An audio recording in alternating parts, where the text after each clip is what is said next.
Thanks for the upgrade, darling Mia, Lucas crowed, swaggering into the living room like he owned the world.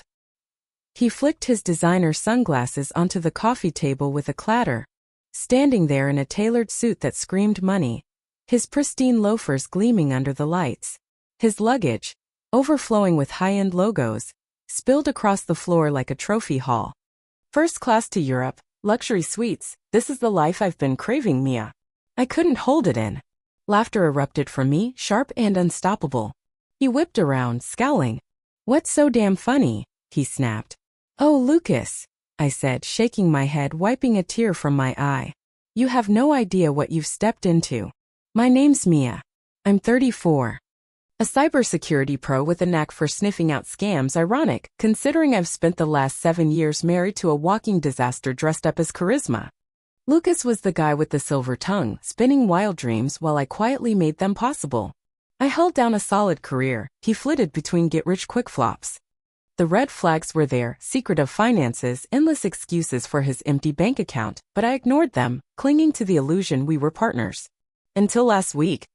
When Lucas finally crossed a line even his charm couldn't erase. It was 2 a.m.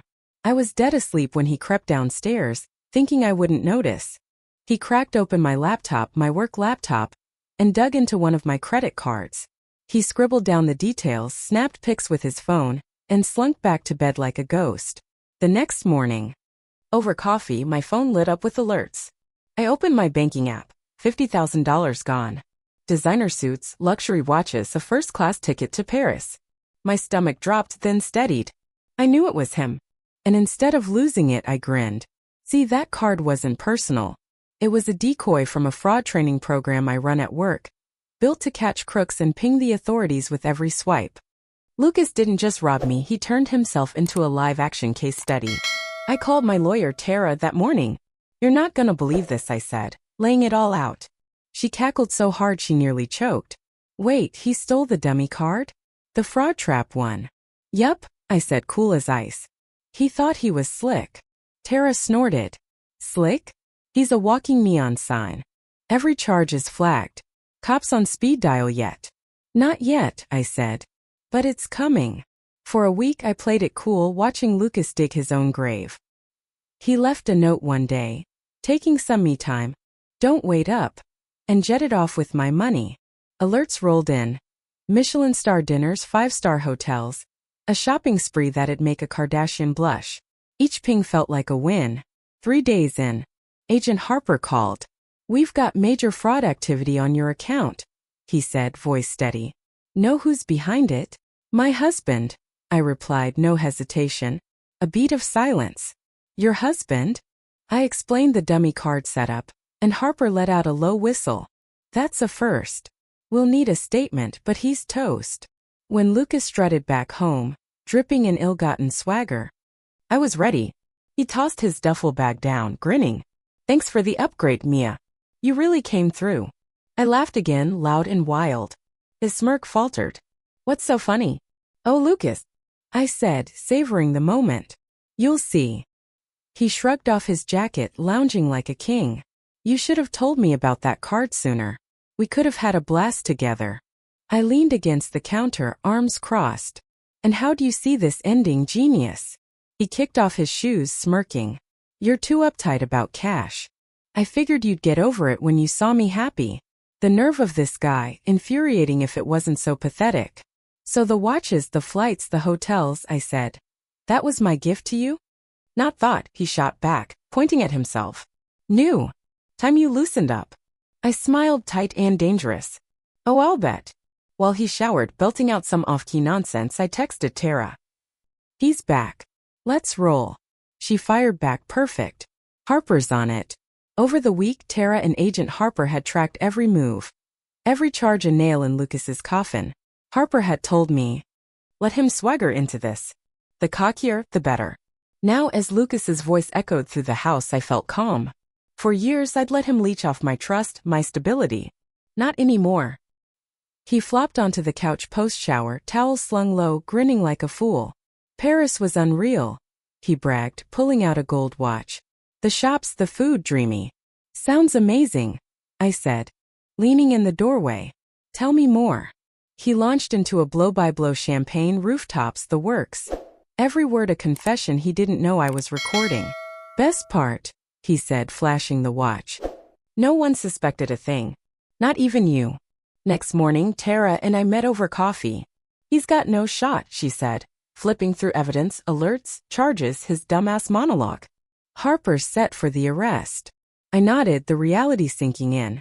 What's next? Fraud, identity theft, unauthorized use, she said. Big money, big trouble. Best case, he pleads out. Worst? Years locked up. I almost pitied him, then remembered that smug grin. This wasn't a slip-up. It was who he was.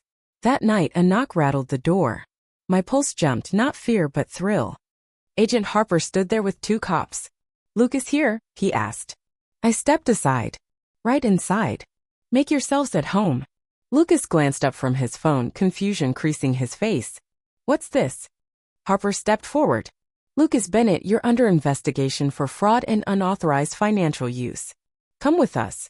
His jaw dropped, color draining. No, this is a mistake. Mia, tell them. I tilted my head. You've been busy, Lucas. Maybe explain it yourself. As they cuffed him, he sputtered, this is a setup. You're my wife, you're supposed to back me. Funny, I said. Cool as steel. I thought husbands didn't steal from their wives. Guess we're both surprised. He glared, all bravado gone, as they hauled him out. You won't win this. I smiled. Oh, Lucas. I already did. The door clicked shut, leaving silence. An hour later, Tara called. He's with Harper, spinning lies. Claims you okayed it. I rolled my eyes. Victim card, huh? Yup, she laughed. But with the evidence? He's sunk. Next day, Harper confirmed it. He's copying to the card but swears he didn't know it was a trap. Blaming you. Classic, I said. Now what? Charges are filed. Fraud, theft, the works. You're clear, reimbursed, no liability. Relief hit like a wave. Lucas couldn't wriggle free this time. Word spread fast. Friends ditched him, his side piece, Jenna. Bolted when the charges hit. His toys, watches, suits got seized. His accounts, frozen. One night he called, voice cracked. Mia, I messed up. Talk to me. I laughed. Talk to the judge, Lucas. Please, he begged. I didn't mean it to blow up like this. What then? I snapped. Steal 50 grand and hope I'd smile? You thought I'd forgive you forever. Silence. I thought you loved me, he mumbled. I did, I said, ice cold. Until I met the real you. I hung up. Weeks later, Tara confirmed his plea, no jail, but restitution, community service. And a wrecked credit score. Fitting he'd chased luxury, now he'd scrape by. Divorce papers came soon after. I held them, savoring the words, finalized. Free. The apartment felt lighter without him. My friend Jess dropped by with wine and takeout. To new starts, she toasted. And ditching that train wreck. I laughed. To never settling again. I redecorated, bold colors my style.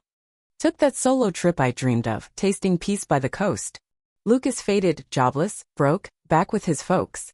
His emails, whiny apologies, went straight to trash. I didn't need his closure. I'd found mine. One night, on my balcony with wine, I reflected. His betrayal didn't break me, it forged me. Stronger, sharper, free. To me I whispered, toasting the stars. To starting over. And with that, Lucas was history, and my future was wide open.